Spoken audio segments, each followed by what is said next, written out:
السلام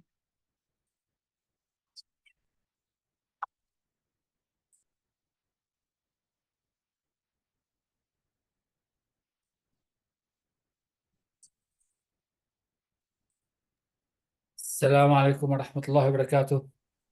السلام ورحمة الله. Dr. Suad, you wrote in the Facebook, I think yesterday, about السيرة النبوية. If you can elaborate in this subject, if nobody has any other question right now. And I think will be good idea to start the this session about it.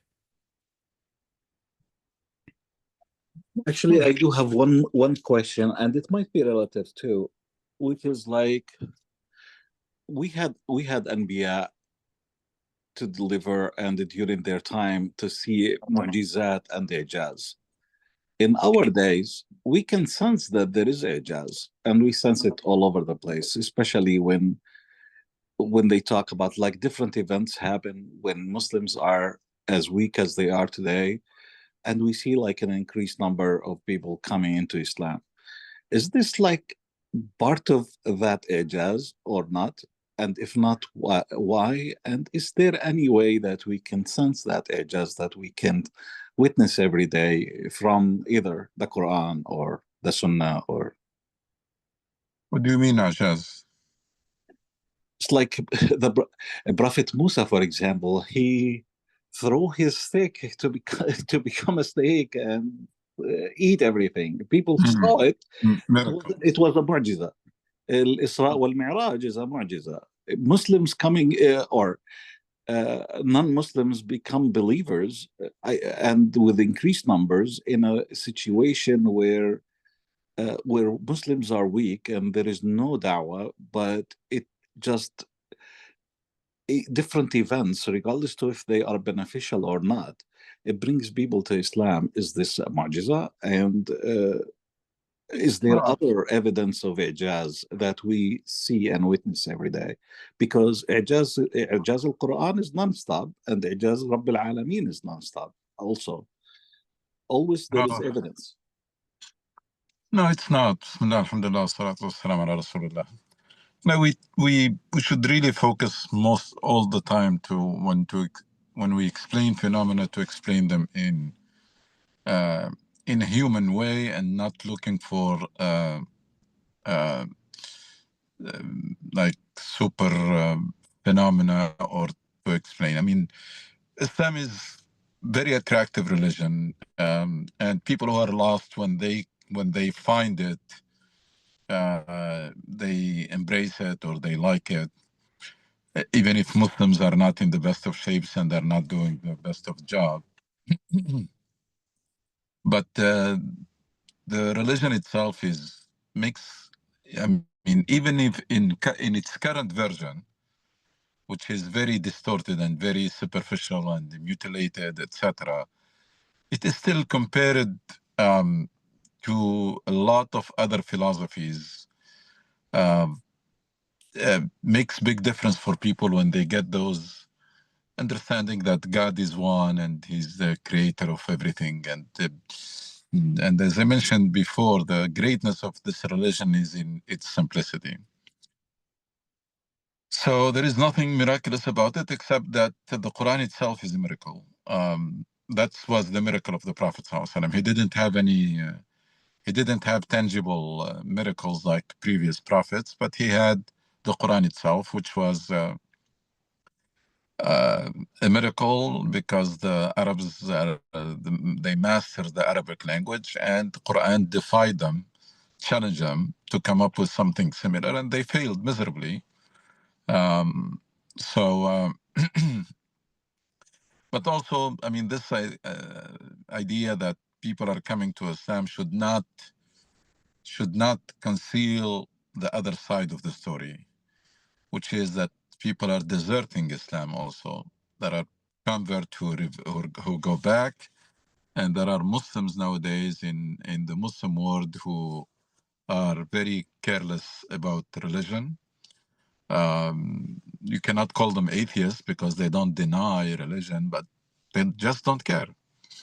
And this is very widespread. So this idea of Islam is the fastest growing religion should not really deceive us to think that things are working and we are successful, etc. Some of the people who come to Islam, they come to those extreme versions. Some of the people who come to Islam, they go back because after they interacting with Muslims, they don't find the Islam that they learned about before. And it's not easy to tell someone that the religion is great, but its followers are not. That's not very convincing. I have seen cases like this before of people who were really very sincere and when they embraced Islam, but then had terrible experiences. Some of them was like marriage experiences, was horrible. Some of them traveled to the Muslim world and came back very disappointed because they, for some reason, they thought, this is before the social media and before the internet, and when the information was not as available as now, because now when someone is traveling, they can really look up and explore the country they were going to. But that's not wasn't the case at that time. So people were going to Muslim country thinking that they're gonna find the Sahaba, the companions there. And then they get very disappointed when they see like streets are not clean and people are not honest and cheating and all them. So again, Quran is miraculous. Quran is, I had a colleague one time who she was teaching English literatures. She's expert in the language. She's American, she's not Muslim. She was, when she talks about the Quran from literature, just linguistic, from the language perspective, she admires the Quran. She was so impressed and talks about that she enjoys the translation. Imagine just the translation. And she said that's even in terms of language, it's something that is super, so great. Yeah. So in terms of for the Sira, it's one of the components of Islam that was also, we're not leveraging it. We're not taking advantage of it. We don't have the proper reading. It's like everything else because Islam is like, it's a paradigm that has collapsed. It's a paradigm in which there are pieces of puzzle that come together to form something cohesive and coherent and beautiful, very inspiring, very empowering. But when the foundations was shaken or the heart was removed or the engine, which is the sense of mission, the fact that there is a sense of purpose in this life, that Islam is a life mission with the great purposes that you dedicate your life to that mission and to those purposes to achieve them. When this was removed, the whole building or the whole paradigm collapsed or disintegrated. And the sense of mission is absent nowadays. The idea of maqasid or ultimate purposes is not emphasized. Even akhlaq is not emphasized as much. Our understanding of the Sunnah is really, Aqidah is very rigid and very superficial. Our understanding of the Sunnah is wrong. We're not focusing on the right points when it comes to the Sunnah of Rasul Sallallahu Alaihi Wasallam or the Sirah of Rasul Sallallahu Alaihi Wasallam. A lot of people, they think that this was something unique. Whatever happened at that time happened because he was a prophet. So we cannot compare ourselves to him as individuals, and we cannot compare ourselves to his community, very successful community, because he's a prophet and he was surrounded by companions who are Superman. So who are we to compare ourselves? That's very common among Muslims. That's the way majority of Muslims, they think that whatever happened at that time was meant to be one-time event. It happened through miracles. The Prophet and the companions were Superman. And therefore we we shouldn't. I mean, we shouldn't really, we don't have to study that success story and his methodology and his approach, etc. So the Sunnah, which is means methodology or approach, was translated into some appearances. So it's how long your beard is, and if you wear the amama, then you are so close to the Prophet. I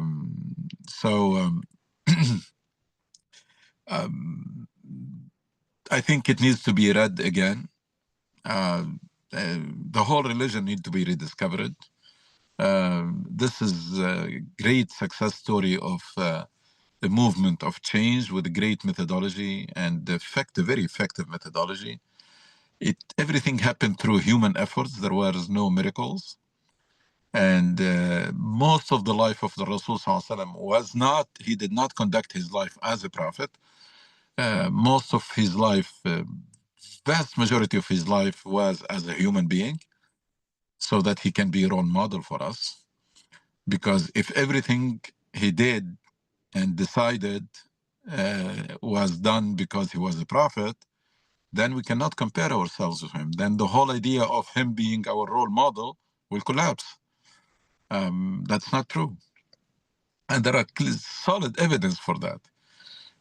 There are some decisions that Quran corrected, which means that, and there are some defeats and setbacks. So it was human efforts, it was strategy, it was planning, was leadership, was dedication, was there are some elements of success there. So that's why the has to be really understood properly and read correctly. Unfortunately, most books of Sirah, they present the Sirah of Rasul as a series of battles. You read the book of Sirah, you come out with the conclusion that this is someone who spent all his life fighting, which is not true at all. Cannot be further from truth, because he spent only a few hours, day and a half, I think, of all his life fighting. So 23 years of da'wah and leadership and community building and etc. We ignore all of that and we focus on Ghazawat, and they were not even Ghazawat. He did not attack people. They were all in self-defense. Anyway, Sirah, like the Sunnah of the Prophet ﷺ, like the Quran itself, all of this we need fresh reading and fresh understanding of the religion itself. This idea of relying on the books of Salaf and the books of Torah to understand Quran and to understand religion is guaranteeing our stagnation and gonna keep us backwards. That's not what was meant. I mean, we're missing the point. Allah subhanahu wa ta'ala revealed Quran, promised to preserve it. Most of it is guidance. Very small part of it is specific. Then people came. They tried to contextualize the Quran in their context.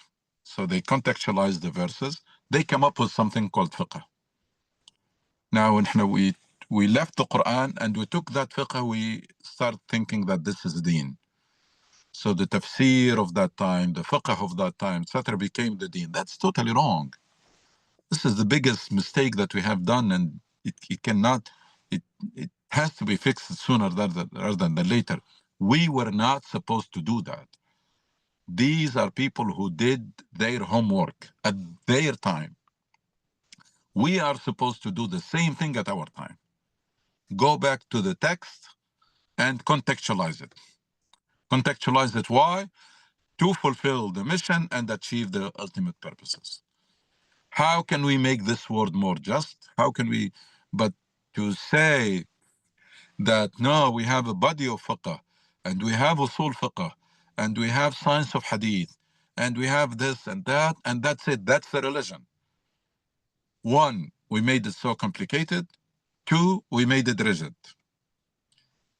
Rigid and complicated, guaranteeing stagnation. That's why people are not motivated to learn religion. And when they are, they do the wrong thing because they embark on memorizing those books. So the people that graduate from Azhar and other university every year, they're not scholars. They're people who are just memorizing. They're people who read the books of Turath and Salaf for several years, and they came up with a lot of memorization. So I don't know until when we're going to continue to do this, but because this is not, Allah may not be pleased with us because He assigned us a job, we didn't do it, and rather than producing something, we imported a product from other era and from other context. And that's why it's not working. It was not meant to be like this. Once an understanding of Islam, once it was contextualized in a particular context, that's it. It cannot be taken anywhere else. It was planted there and it become part of that. If you transfer it somewhere else, it will be rejected. It's like transplant. You can't do that. So it's an exercise. You'd go to the text, knowing your context, and try to contextualize it. If it is done correctly, it is good for that context, for that time and that place. You cannot take it anywhere else. But if it is not done correctly, which is a human effort, that's very possible, then the problem becomes even bigger, because now you are exporting and importing things that are not working in their own context. Never mind taking it to a different context. So, Sirah of Rasul Sallallahu Alaihi Wasallam, we need to focus on his life, his personality. We need to focus on 4 items. First of all, taking him as a role model, meaning comparing ourselves to him. Yes, we need to compare. Compare our worship to his, compare our akhlaq and manners to his, compare our dedication to the cause of Allah to his. This is someone who spent all his life mission-driven, from the time he wakes up to the time he goes to sleep. He has a mission in mind, fulfilling it. Talking to anybody who's willing to listen, correcting anything he can correct. It's a full dedication. Compare what we are doing fi sabilillah to what he did. And then when it comes to Sahaba, we need to forget about this idea that they were Superman. They were not. They were very average people before Islam, and their commitment to Islam and their proper understanding of Islam made them great people, great individuals. So we should compare ourselves to those great companions, and we should resist this idea that, oh, these are Sahaba, these are companions. No, the companions, as I said, they were very average people before Islam, but after Islam, it is this religion, the original religion, that transformed them into great people, great individuals. So Sunnah, Quran, Sirah, Hadith, and the more we delay it, the more difficult it's going to become. It's like someone who has an illness and they don't want to do a checkup, and they don't want to diagnose it, and they don't want to undergo surgery. They keep delaying it and every day, their chances of being cured from the illness is become smaller and smaller and weaker and weaker. It is about time to accept that reality. There was a great religion that was lost over many centuries of dictatorship and stagnation. It was mutilated. It came to us in a terrible shape, in a very bad shape. But on the surface, it looks fine. On the surface, it looks similar to the original one. So we are fooling ourselves if we don't accept that reality that, yes, our Islam on the surface looks like the original Islam, but if you scratch the surface, there is no comparison. There is an Islam that is very inspiring and very empowering, that turned a group of individuals, Bedouins, illiterate, in the desert, fighting each other all the time, living very empty life and very marginal in this world, and turned them into a great movement of change, who changed the world in one generation with the human effort. There were no miracles. You can't compare that Islam to Islam embraced by almost 2 billion people and watching what's happening in Gaza and other places and helplessly. They are totally irrelevant, marginal, so irrelevant. You can't say that this is exactly the same product here.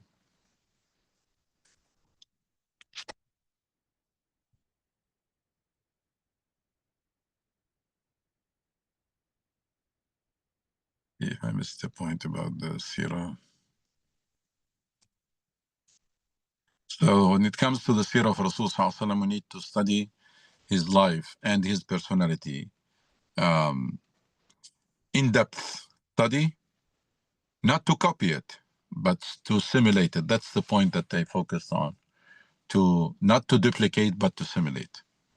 There is a huge difference between simulating and duplicating. Duplicating meaning doing the same thing. If you want to duplicate, then you have to go to Mecca and then spend 13 years and then travel to Medina and ride camels, forget about computer. That's duplication. Simulation is trying to close your eyes and figure out what Rasul Sallallahu Alaihi Wasallam would have done or would do if he was sent in 2025 in this area. That requires an in-depth study of his life and his personality and the movement that he built and led. And then to take him as role, to take him as a role model, you want to be like Prophet Muhammad Sallallahu Alaihi Wasallam, there are very simple items, short list. Everybody can learn it and everybody can do it. One, to develop yourself into a role model to the people around you, qudwa. That requires self-development. You always try to be better version of yourself and to become a role model, because that's what Rasul Sallallahu Alaihi Wasallam is. لَقَدْ كَانَ لَكُمْ فِي رَسُولِ اللَّهِ أُسْوَةٌ حَسَنَةٌ. Two, to be mercy to the people around you, because that's what Rasul Sallallahu Alaihi Wasallam was. So role model, mercy. مَا أُمَرْسَلْنَاكَ إِلَّا رَحْمَةً لِلْعَالَمِينَ.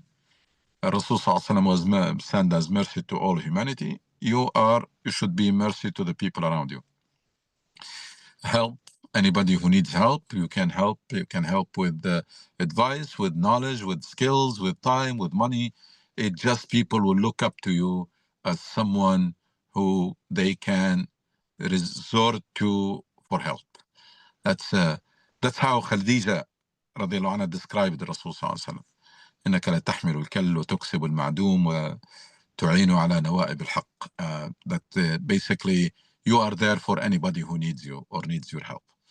And then the four criteria that were mentioned as job description of Rasul sallallahu alaihi wasallam: يتلو عليهم آياته ويزكيهم ويعلمهم الكتاب والحكمة.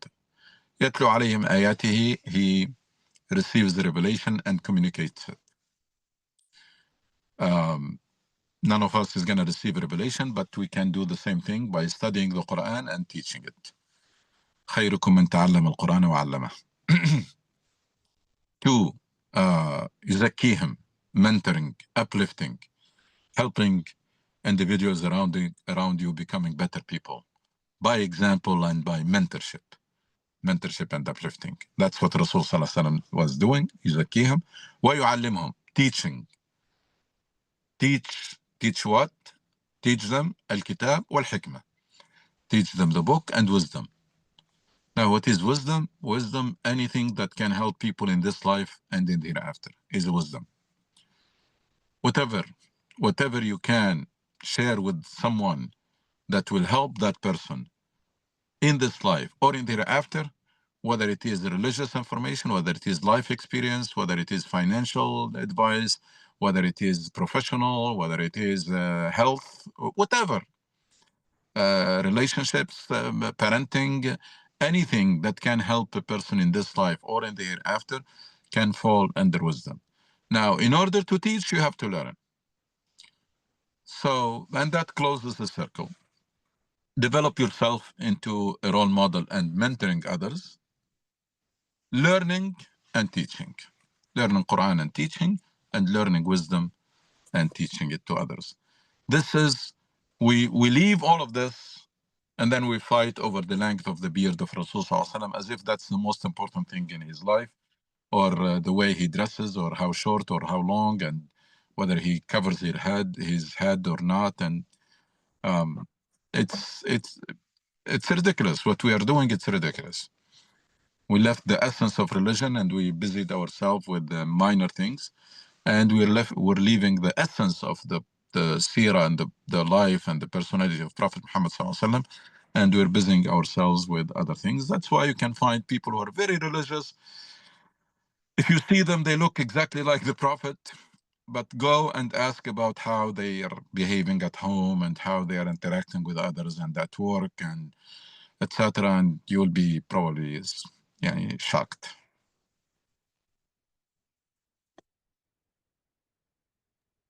Dr. Suhail, Yes. what do you feel when you talk in the masjid outside khutbah Salatul Jama'ah and you see half of the people talking to each other, and probably the other half of quarter right now with their cell phone, and some of them, they have long beard, the same way your description, and they dressed short like Sayyidina Muhammad sallallahu alaihi wasallam, and they are doing exactly against the teaching of Sayyidina Muhammad sallallahu alaihi wasallam inside the masjid. What do you feel about it? It's not against you. I mean, in every masjid you see same story. I mean, it's a split personality. This is it's a widespread disease nowadays that Muslims, they talk, their behavior is not consistent with their talk. You find someone who is complaining about corruption, and they do it. They pay bribery or they take bribery. You find someone who can keep complaining about that the streets are not clean and people are not. This is very chaotic situation, and then if you look, you see them throwing things in the street and driving crazy, etc. So we developed that split personality. You go on social media, especially Thursday evening, and you find you think that all Muslims are so pious. I mean, everything it's about taqwa and dua, etc. But then it's not reflected at all in their behavior. This is, and I'm not an expert, but I believe this is severe psychological problem that reach to split personality or schizophrenia. People who have, they put masks. And then the ones that you talk about that's their understanding of religion. Their understanding of religion is superficial. If I'm praying in the masjid as many times or frequently, if I have that long beard, if I read Quran frequently or complete Quran regularly, then I'm a very good person. I'm a very good Muslim. My work ethics doesn't matter. The way I behave at home doesn't matter. There are people in many Muslim countries who will never miss a prayer, but they have a drawer for bribery, for rashwa, and they don't see any contradiction. And they go home, they may abuse their spouses. They see no contradiction. They fail their basic responsibility. They don't see any contradiction. Why? Because for them, it's a checkbox. I pray regularly, and especially I pray in the masjid. I have my beard, I have this, I'm fasting. I fast also Monday and Thursday, and I fast a lot. I read Quran frequently, so I'm a very good Muslim. That's it. That's what we were told. That's the definition of Islam. And that's why when people embrace that version of Islam in large numbers, it didn't change anything. It was very superficial. It did not change the individual. Never mind to make that individual a force of change in society. The individual himself or herself did not change. It just you come to a building that is in very bad shape and you just painted it. You didn't fix it. Or you close a wound without cleansing it or cleaning it. So I'm not surprised. I mean, it's a lot of Muslim countries, there people are very religious, mosques are full, but it's not materializing. It's not transpiring. It's not reflected in the way people think and the way people behave, etc. And the deen al-mu'amala, I mean, I don't care how much time you spend praying. What people care about is what you do. It's your action, because everybody can say whatever they want. Everybody can do whatever they want between them and Allah subhanahu wa ta'ala. You can spend the whole night praying.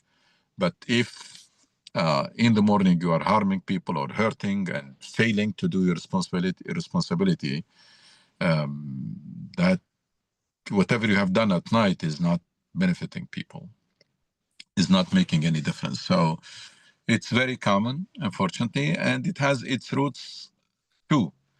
Two root causes. Number one, we inherited a very superficial religion that does not change individuals. So they look on the surface very religious, but inside things are not in good shape. And number two, the Muslim personality was damaged big time during those centuries of stagnation and oppression. There was a mutilation of the religion, and there was a mutilation of the people. Living under oppression for a long time cannot produce a normal person, can't. And that's the difference you see between someone who is born and raised in this country, for example, and between someone who was born and raised in under oppression. There is no comparison. The first one, you see the person is himself or herself. Why? Because they were raised free. They expressed themselves. They were not oppressed at home. They were not oppressed at school. They were not oppressed by police. They were not oppressed at all. So they are themselves. They say what they think. But the second one, the poor kid or child who was raised in oppressive countries, they are trained early on to lie, to cheat, so that they can get by. They are trained early on to put masks, put a mask in front of your parents, put a mask in front of your masks. So the right mask in the right place. And that's why their personality is not normal, is not healthy. Imagine people who lived for many centuries, generation after generation, were inheriting this oppression. Just keep low profile, get by. That's what parents are telling their children since, I don't know how, during all these centuries, parents were raising their children to keep quiet, keep low profile, امشي تحت الحيطة. And there are so many sayings that are basically encourage people to be hypocrite, encourage people to be coward, encourage people to be submissive, just to get by. That's why I'm not carried away by any attempt to change things in the Muslim world if it doesn't tackle these root causes. And that's why I stopped being disappointed for a long time. I don't get disappointed at all because I have my toolbox. I open the toolbox and I apply it to any new experience. I don't see any items of success. I'm not gonna close my eyes or slip or deny what I see and believe what I hear. No, this starts on the wrong track. That's what I said about the Arab Spring since 2011. This is an experience that is being built on the wrong premises, on the wrong foundations, and it is not acknowledging the root causes and it's not tackling them. It is built on the idea that our problem was the regime itself. So if you remove it, and especially if we bring people who are religious people, then we can go home and relax, things will work out. And since that time, I said, no, it's not. Unless you acknowledge the damage that was done and you try to fix it, unless you can gain the trust of people and rally them behind a very inspiring vision of liberation and the progress and development and taharrur and renaissance, etc., so that you can get them mobilized and you get them unified, unless you acknowledge that these countries are not independent anyway. So there is a job, unfinished business that has to continue. If you ignore all of this or you deny it, no, you behave as if you are independent, you behave as if everything was fine, you behave that the religion is okay, that we only had that issue, that now it is resolved, then good luck. It's I'm very sad to say that I was writing these things. I had so many articles. Recently, I found that there was a link that collected all of them. I was rewriting these articles and praying to Allah that inshallah I will be wrong. Unfortunately, I wasn't. So my predictions were very accurate. I wrote a lot about Tunisia, about Egypt, especially, but also about Libya and about Syria at that time and recently, but even at that time. And my predictions, I'm sorry to say, they turned out to be correct. That if you start on the wrong footing, on the wrong premises, on the wrong foundations, if you fool yourself with things you know they are not true, if you think wishfully, you're going to pay the price. You're going to have to be realistic, and you're going to have to apply very strict measures and standards so that you can tell whether you are on the right track or not. This idea of, inshallah, things will work out, this did not happen with the Prophet, and it will never happen again. It will never happen. Allah never promised that he will fix things for you or he will make things work.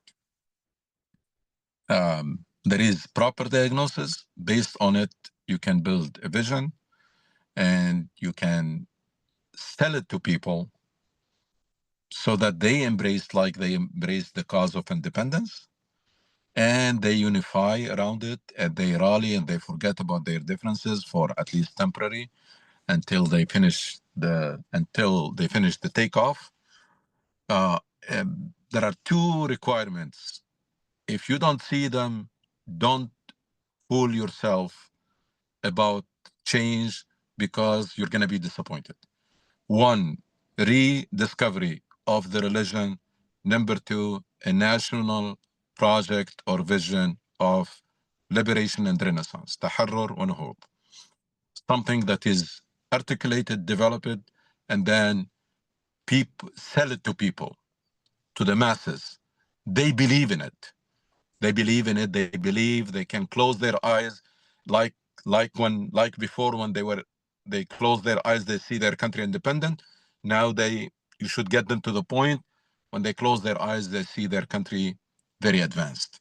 They see their country where justice prevails, where there is transparency, where there is true citizenship, where there is true constitution, where there is true democracy, that there is no ra'iyya anymore, or amir, or someone who has absolute power and things are hidden, and outside forces are controlling the country. With them, they see something very different, and they believe in it, and they believe it is worth all the sacrifices. Then you start counting. When the train is put there with these two requirements and start moving, then you can say, okay, even if it happens, if it doesn't happen in this generation, it will happen in the next generation.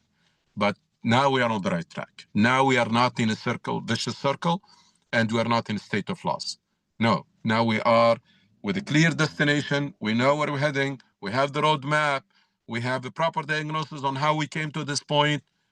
And we believe that it's worth all the sacrifice to get there. You don't see those items.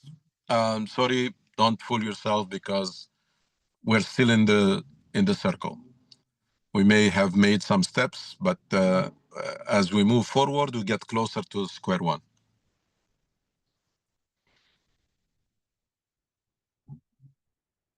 And literally, when I look at the map, especially of the Arab world, and some Muslim countries, but actually many, the very few exceptions. But when I look at the map, I see countries lining up in a circle.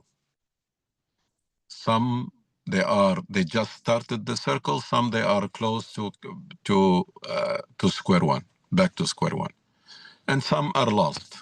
They're lost inside the circle. They don't even, when in a country like Sudan, they don't even get to the point to resume that circular motion. So even that circular motion is not there, or Yemen, or.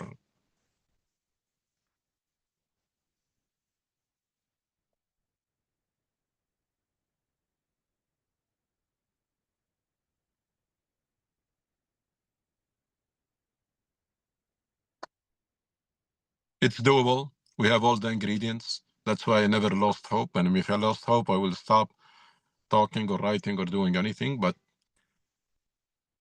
it becomes very difficult to keep that hope, because people are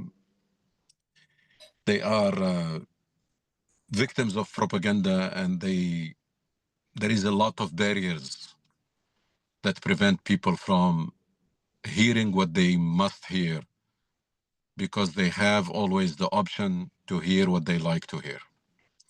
There are always people who are fooling them with dreams, and lying to them, and telling them what they want to hear. So if you come and tell people what they must hear, it's not well received. They have a better option. There are people who tell them that we are good, things are working, it's minor, we are the best ummah, we are this. They hear that all the time. And that's really, I don't blame them. That's really much more convenient. It's like someone who goes to do doctors, one telling them that you have severe disease and problem and requires surgery, and the other one tell them that, no, it's a very minor issue, and that just take these pills and you will be fine. Of course, they're going to like the second one.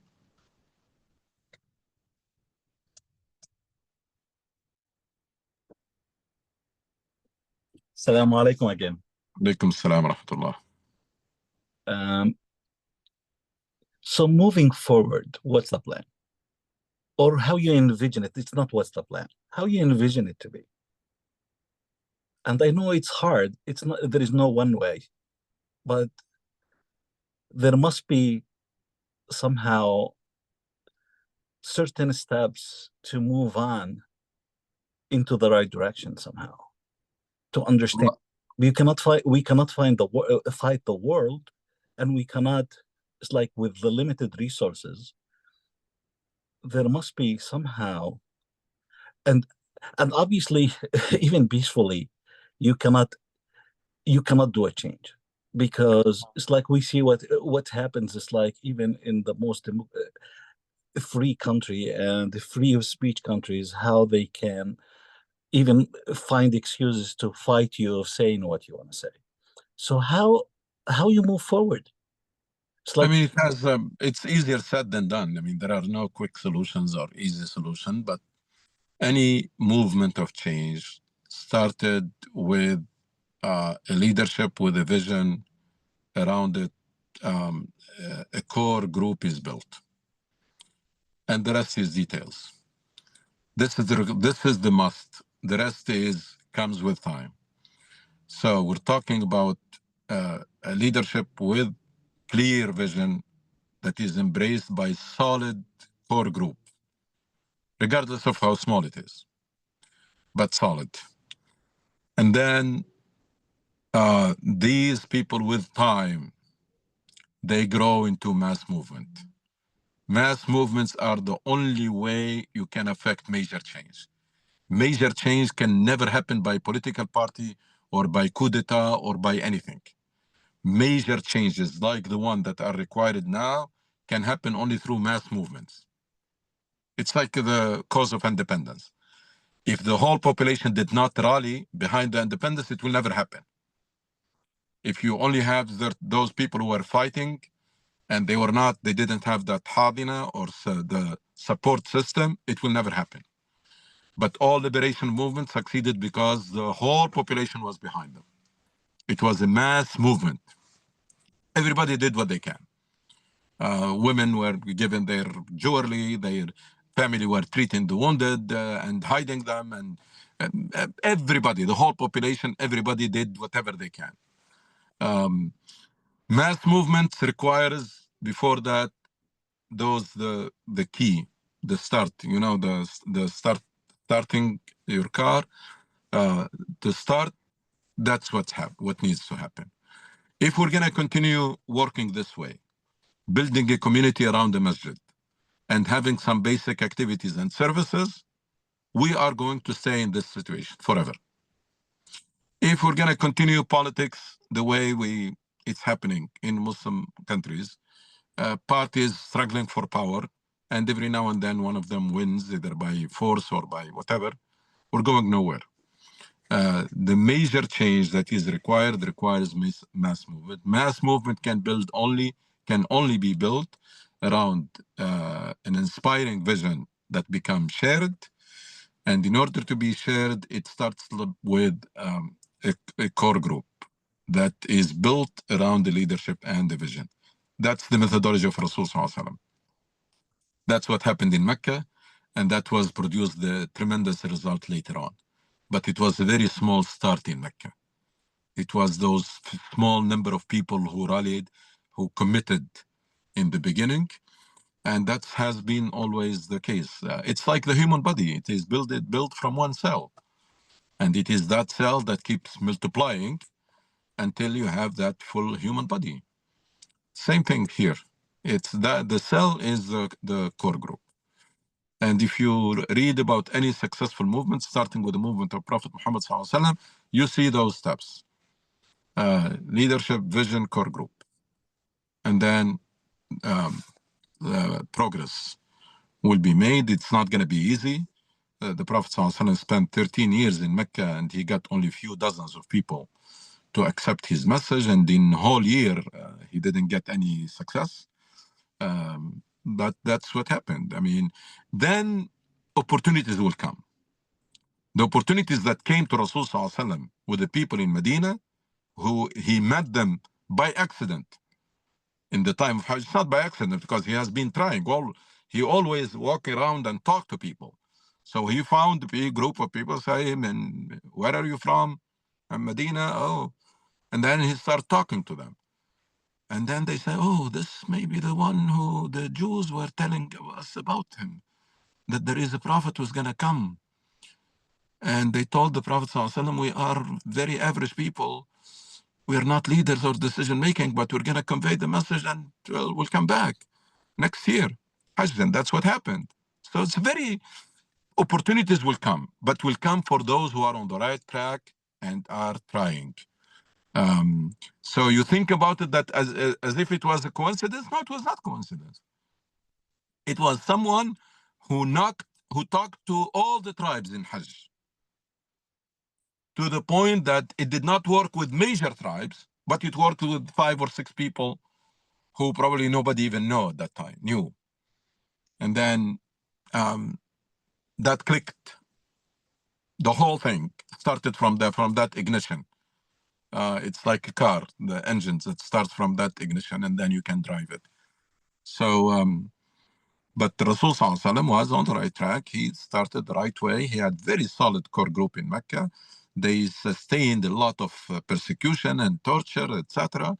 And he engaged his environment in a very effective way. Went to Taif. He sent some of his people to Habasha. He used the system in Quraysh, the system of Jiwar. He used the protection of his ankle. It's an amazing story of leadership, of building and leading a movement.